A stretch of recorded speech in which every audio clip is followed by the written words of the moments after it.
Oke Bray, kembali lagi di Ratu Orang Nyetir. Kali ini kita sedang membawa unit Daihatsu Sigra 1.0M. Wah, ada langsung peringatan batas kecepatan minimum 60, maksimum di 80 Bray.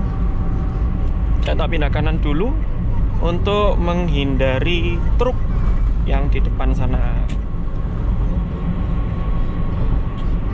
Nah, Innova ini pindah tanpa sen, tapi kodenya dia mulai miring-miring.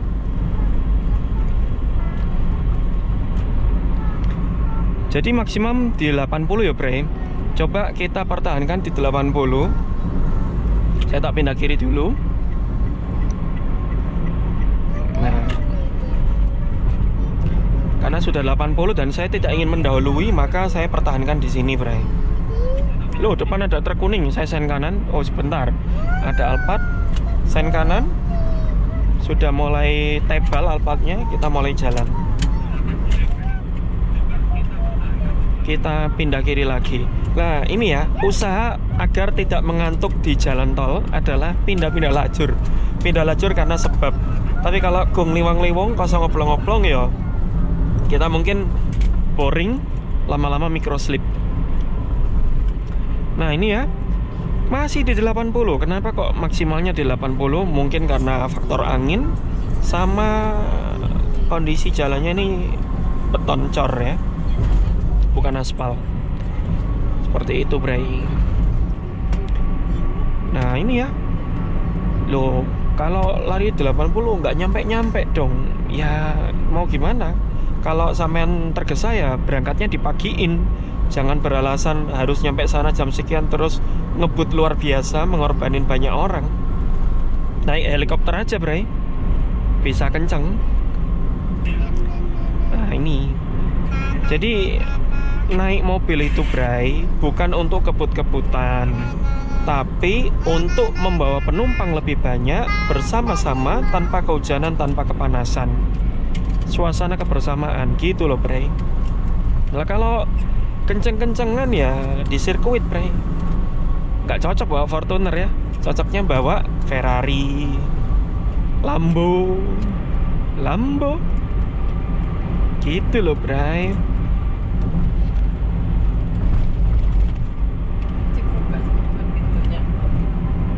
Ya ini suasananya ya Bray, mendung, tidak jadi hujan. Hujannya nanti malam aja saat kita tidur. Karena kita mau jalan-jalan. Karena siang ini kita mau ini nyenengin anak Bray. Ya kita kalau loh lebih dari 80 kurangi dulu. Nah, kecepatan Anda diawasi oleh CCTV. Meskipun nggak diawasi, kalau Anda sadar diri yo patuhi aja Bray. Ya ini keunggulannya pakai mobil Sigra ya. Pakai mobil yang cc-nya kecil-kecil, yang kalau dikencengin itu berisik, baik dari segi suara maupun suara mesinnya, suara angin, suara mesin. Nah itu keuntungannya kita lebih hati-hati, lebih eman, lebih sayang sama mobilnya. Ya ini meskipun mobil kursusan ya, tapi terawat Bray. Bannya selalu bagus, interior tanpa bau rokok. Oh ini kecepatan di 80 km itu RPM di hampir 3000, sedikit lagi sudah 3000. Ini 2900 lah kira-kira. Ya kita pertahankan kurang lebih di 80 km Bray.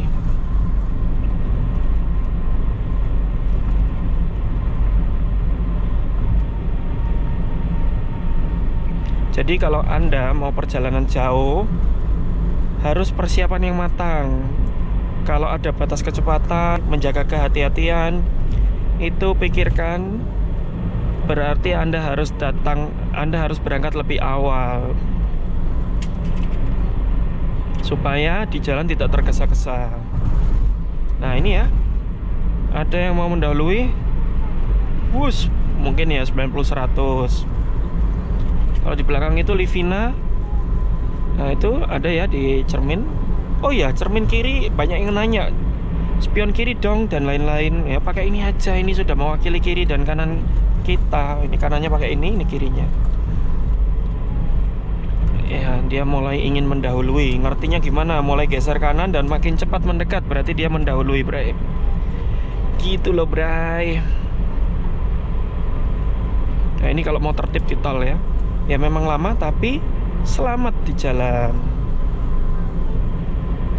Yang perlu Anda ketahui ya, crash test. Crash testnya mobil yang pakai bintang 4 dan lain-lain itu NCAP. Nah, itu kecepatannya cuma berapa? 64 km per jam. Ini sudah 80. 64 km yang di video YouTube itu, yang crash test itu aja sudah mulai hancur, sudah keluar airbag. Apalagi lebih dari itu. Apalagi lebih dari 100 misalkan. Ya lebih hancur lagi, Bray. Ya. Mungkin kalau kecepatan di sekian itu hancur mobilnya, namun penumpangnya masih terselamatkan. Tapi kalau lebih dari 100 bisa hancur penumpangnya, bisa hancur mobilnya juga, penumpangnya tidak bisa dijamin hidup. Gitu loh, Bray. Nah, itu kan nanti kita mesti bakal mendahului truk pickup itu ya. Kalau mau mendahului, pastikan jangan menempel di belakangnya, melainkan jarak beberapa puluh meter sebelumnya sudah mulai pindah. Tujuannya apa? Apabila kita semakin mepet, nanti resikonya kita akan semakin sulit untuk bermanuver. Resiko pengen kena. Ya, seperti itu, Bray. Lah kalau kita jaga jarak, itu kita sangat yakin gitu loh, Bray. Yakin untuk masuk, yakin untuk tidak kena, seperti itu. Saya tak sen kanan dulu, belakang masih agak jauh. Setelah nyalip Kijang Kota, wow, Kijang Kota masih kuat sekali dia. Saya tak pindah kiri lagi, coba. Ini strategi untuk menghindari capek-capek ngantuk. Ini saya sudah 80 lebih sedikit.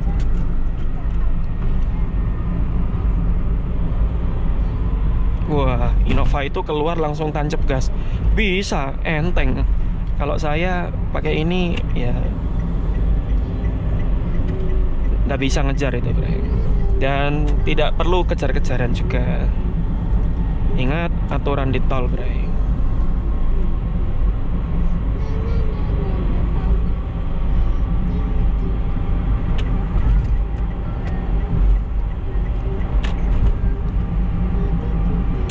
Gitu loh, Bray. Ini saya sudah lebih dari 80, tak kurangin dikit. Ada yang lebih kencang. Suzuki Swift GX.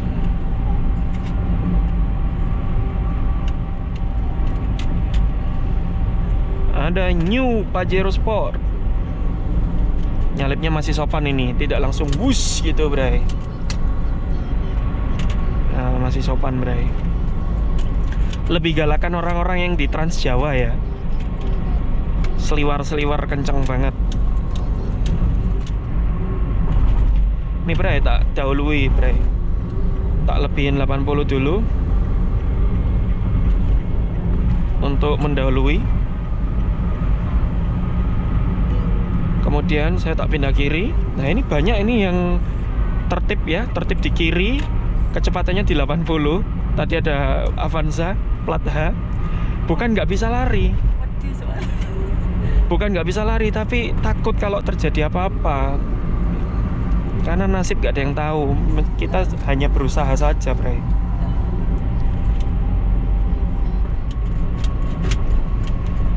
Gitu loh, Bray.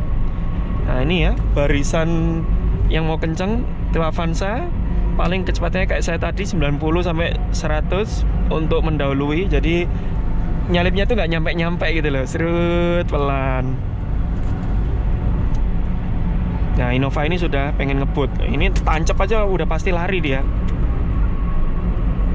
Terlalu mudah. Satu lagi, New Pajero Sport. Nah, ini dia, Bray. Dia juga masih pelan. Iya. Nggak Itu kayak tadi Swift sopan, tadi, ya. Ya. Pokoknya ini semua orang ini yang nyalip di sini itu rata-rata sopan. Yang saya amati tadi, beda dengan saat di tol Trans Jawa, luar biasa. Kau kenceng banget.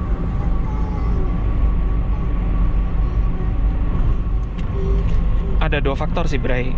Untuk tahu dia itu memang kenceng apa cukupan. Nomor satu, kita yang kelambatan. Ya, misalkan kita di speed 60, itu kan lambat ya kalau di tol seperti ini. Kalau dia lari 80, ya dia terasa kenceng. Atau memang dia terlalu kenceng banget nyalipnya gitu. Gitu loh, Bray. Nih ya 80. Nih kalau tolnya panjang gini ya, ini namanya tol panjang karena kita tidak ketemu banyak hal. Kalau mobil punya cruise control itu sangat bisa diandalkan. Jadi kita setting cruise control, setting di 80, udah mobil bakal jalan 80 terus. Nanti kalau depan ada perlambatan, kita tinggal rem, cruise control itu akan cancel sendiri, akan mutus sendiri. Beda dengan yang cruise control yang otomatis kayak di Toyota Race itu ya. Ketika depan melambat, mobil ini bisa melambat otomatis. Depan kenceng, mobil ini ikut kenceng lagi. Itu bedanya automatic cruise control dengan yang hanya cruise control standar. Seperti itu, Bray. Bagus sih kayak. Pemandangan sudah mulai bagus, Bray. Bagus kan? Ini padahal saya sudah melebihi batas kecepatan ya. Nah itu ya, kalau kenceng banget lebih dari 100 itu rasanya wuss gitu. Karena kita sudah di hampir 90 tadi. Gitu loh, Bray. Oke, ada tanjakan ini ya. Tanda menanjak tidak masalah, karena manual ini responsif untuk cc kecil. Kalau cc besar macam 2000 cc ke atas, Matic pun enak kok. Oke, Bray, jadi begitu dulu saja video ini. Terima kasih sudah menonton. Semoga video ini bermanfaat bagi Anda semua, dan sampai jumpa di video berikutnya. Goodbye.